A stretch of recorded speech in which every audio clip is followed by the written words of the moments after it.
जो कि अभी कुछ समय से काफी हद तक गंदगियों के अंबार को बढ़ता हुआ दिखता है, जहां पर कूड़ा कचरा पन्नी का ढेर आप देख सकते हैं यहां पर फैला हुआ है, जिसको खाकर अभी अभी इस संबंध में युवा कांग्रेस नेता सुनील साहू ने शासन प्रशासन से गौवंश के संरक्षण एवं संवर्धन के लिए कई मांगे रखी है।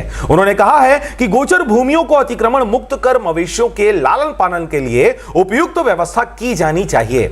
इसके साथ ही बोदरी क्षेत्र के गली मोहल्लों में मुक्ति धाम के पास भारी मात्रा में कचरा जमा होने से गौवंश लगातार उसे खाकर बीमार हो रहे हैं। स्थानीय लोगों का आरोप है कि ना तो नियमित यहां पर सफाई हो रही है और ना ही मवेशियों की देखरेख की कोई व्यवस्था बताई जा रही है। इस दौरान सामाजिक संगठनों ने स्पष्ट किया है कि उनका उद्देश्य किसी विशेष व्यक्ति के प्रति द्वेष नहीं, बल्कि गौवंश संरक्षण और शासन द्वारा आरक्षित गोचर भूमि को सुरक्षित कर जनहित में उपयोग सुनिश्चित करना है। उन्होंने गौ सेवा से जुड़ी सभी संस्थाओं से भी गोचर भूमि संरक्षण के लिए आगे आने की अपील तक की है। क्षेत्रवासियों ने प्रशासन से शीघ्र सर्वे, अतिक्रमण हटाने, कचरा प्रबंधन की उचित व्यवस्था करने और निराश्रित गौवंश के लिए स्थायी समाधान निकालने की मांग की है, ताकि सड़कों पर भटकते मवेशियों और हो रही दुर्घटनाओं पर लगाम लगाई जा सके।